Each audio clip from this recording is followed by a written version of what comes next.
Hello friends, मेरा नाम जगविंदर है। चलिए इस वीडियो में हम जानते हैं एक्सचेंज सर्वर 2010 की एक नई फीचर के बारे में, जो कि है database availability group. Database availability group exchange server 2010 में ऐसे मेलबॉक्स सर्वर्स का कलेक्शन होता है जिनके ऊपर मेलबॉक्स डेटाबेसेस की up to date replicated copies होती हैं। यानी कि मेलबॉक्स डेटाबेसेस दूसरे सर्वर्स के ऊपर अवेलेबल होगा और ऐसी 16 कॉपीज को डैग यानी कि डेटाबेस अवेलेबिलिटी ग्रुप सपोर्ट करते हैं। यानी कि आप एक मेलबॉक्स डेटाबेस की 16 कॉपीज तक बना सकते हैं। डेटाबेस अवेलेबिलिटी ग्रुप या डैग का सबसे बड़ा बेनिफिट ये है कि ये ऑटोमेटिकली फेल ओवर को सपोर्ट करता है। यानी कि अगर एक सर्वर फेल हो जाए और उसके ऊपर रखा हुआ मेलबॉक्स डेटाबेस काम ना कर रहा हो तो ऑटोमेटिकली दूसरे सर्वर के ऊपर रखा हुआ डेटाबेस कुछ ही टाइम में अपने आप एक्टिव हो जाता है और क्लाइंट्स को ये पता भी नहीं लगता है कि वो किस सर्वर से अपने मेल बॉक्सेस को एक्सेस कर रहे हैं। डैग का एक बेनिफिट ये भी है कि ये हाई अवेलेबिलिटी सॉल्यूशन प्रोवाइड करता है और इसे कॉन्फ़िगर करना बहुत ही आसान है और इसमें फेल ओवर क्लस्टरिंग और स्टोरेज एरिया नेटवर्क जैसी कॉम्प्लेक्सिटीज भी नहीं है। यानी कि इसे डिप्लॉय करना, अगर हम इसे कंपेयर करें फेल ओवर क्लस्टरिंग से और स्टोरेज एरिया नेटवर्क से, तो बहुत ही सिंपल है। डेटाबेस अवेलेबिलिटी ग्रुप या डैग्स इंक्रीमेंटल डिप्लॉयमेंट को सपोर्ट करते हैं। यानी कि आप अपनी जरूरत के हिसाब से डैग में मेंबर सर्वर्स को ऐड भी करवा सकते हैं और अगर हमें इसकी जरूरत नहीं है तो उसको डैग से रिमूव भी कर सकते हैं। यानी कि आप अपनी जरूरत के हिसाब से सर्वर्स को डैग का मेंबर भी बना सकते हैं और उनके ऊपर मेलबॉक्स डेटाबेसेस की कॉपीज रखकर रेप्लिकेट करवा सकते हैं और अगर हमें जरूरत नहीं है तो हम इन सर्वर्स को डैग से रिमूव भी कर सकते हैं। और इस सब काम के लिए हमें डैग को दोबारा से क्रिएट नहीं करना पड़ता है, बल्कि बने बनाए डैग में ही हम जरूरत के हिसाब से इंक्रीमेंट कर सकते हैं, यानी कि सर्वर्स को ऐड कर सकते हैं। एक्सचेंज सर्वर 2010 मल्टीपल डैग्स को सपोर्ट करता है। यानी कि अलग अलग मेलबॉक्स सर्वर्स के एक से ज्यादा डैग हो सकते हैं, लेकिन एक सर्वर सिर्फ एक ही डैग का मेंबर एक समय पे रह सकता है और मल्टीपल डैग्स का मेंबर नहीं बन सकता है। और डैग बनाने का प्रोसेस ये है कि पहले आप डैग को क्रिएट करेंगे और उसके बाद इसमें मेंबर्स को हम ऐड करेंगे। डेटाबेस अवेलेबिलिटी ग्रुप में जो कोर कंपोनेंट वर्क करता है वो कहलाता है एक्टिव मैनेजर।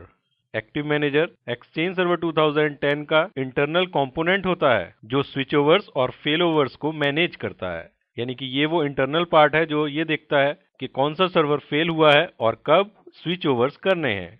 और ये कोर कंपोनेंट डैग के हर एक मेंबर सर्वर के ऊपर रन करता है। एक्टिव मैनेजर लोकल रिसोर्सेज के थ्रू फेलियर्स को डिटेक्ट करता है और जरूरत पड़ने पर फेल ओवर को स्टार्ट या इनिशिएट करता है और इसके बाद क्लाइंट एक्सेस सर्वर को ये इन्फॉर्मेशन पास करता है कि इस समय डैग में कौन सा सर्वर डेटाबेस की एक्टिव कॉपी को होस्ट कर रहा है। यानी कि रिक्वेस्ट अब डैग के किस सर्वर को फॉरवर्ड करनी है।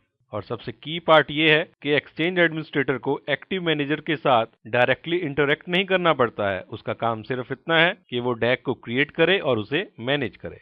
एक्टिव मैनेजर सिर्फ एक इंटरनल कंपोनेंट है, कोर कंपोनेंट है, जो रिस्पॉन्सिबल होता है फेलियर्स को डिटेक्ट करने में और एक स्मूथ स्विच ओवर करवाने में। चलिए एक्टिव मैनेजर को जानने के बाद हम जानते हैं विटनेस सर्वर और विटनेस डायरेक्टरी के बारे में। डेटाबेस अवेलेबिलिटी ग्रुप या डैग में कौन से सर्वर्स मेंबर्स हैं और इस समय एक्टिव कॉपी किस सर्वर के ऊपर है, इस सब के लिए किसी विटनेस की जरूरत होती है। तो एक सर्वर डैग यानी कि डेटाबेस अवेलेबिलिटी ग्रुप की विटनेस का काम करता है। ये एक अलग सर्वर होता है जो डैग का मेंबर नहीं होता है, लेकिन डैग से रिलेटेड इंफॉर्मेशन को मेंटेन करता है। प्रेफर ये किया जाता है कि एक हब ट्रांसपोर्ट सर्वर जिसके ऊपर मेलबॉक्स सर्वर रोल इंस्टॉल्ड ना हो उसे एज अ विटनेस सर्वर बनाया जाए और इसी सर्वर के ऊपर एक डायरेक्टरी बनाई जाती है जिसे विटनेस डायरेक्टरी भी बोलते हैं और ये विटनेस डायरेक्टरी में डैग के सभी मेंबर्स की इंफॉर्मेशन होती है। क्योंकि इस विटनेस सर्वर के ऊपर मेलबॉक्स सर्वर रोल इंस्टॉल्ड नहीं होता है तो ये सर्वर डैग का पार्ट नहीं हो सकता है। और विटनेस सर्वर बनने के लिए एक और इम्पोर्टेंट बात है कि ये सर्वर उसी एक्टिव डायरेक्टरी फॉरेस्ट का हिस्सा होना चाहिए जिस एक्टिव डायरेक्टरी फॉरेस्ट में डैग डिप्लॉयड है। विटनेस सर्वर के बारे में एक और बात जानते हैं कि अगर आप डैग को क्रिएट करते हुए विटनेस सर्वर को स्पेसिफाई नहीं करते हैं तो डैग क्रिएशन का प्रोसेस अपने आप से उस हब ट्रांसपोर्ट सर्वर को सर्च करता है जिसके ऊपर मेलबॉक्स सर्वर रोल इंस्टॉल नहीं है और अपने आप से एक डिफ़ॉल्ट विटनेस डायरेक्टरी और शेयर इस हब ट्रांसपोर्ट सर्वर के ऊपर क्रिएट कर देता है ताकि ये सर्वर एक्ट कर सके एज अ विटनेस सर्वर। और आप डैग को तभी रिमूव कर सकते हैं जब डैग में कोई भी मेंबर सर्वर ना हो, यानी कि डैग को रिमूव करने से पहले आपको डैग में से मेंबर सर्वर्स को रिमूव करना पड़ेगा। तो इस वीडियो में हमने डैग यानी कि डेटाबेस अवेलेबिलिटी ग्रुप्स के बारे में जाना। तो इस वीडियो में इतना ही। Thanks for listening.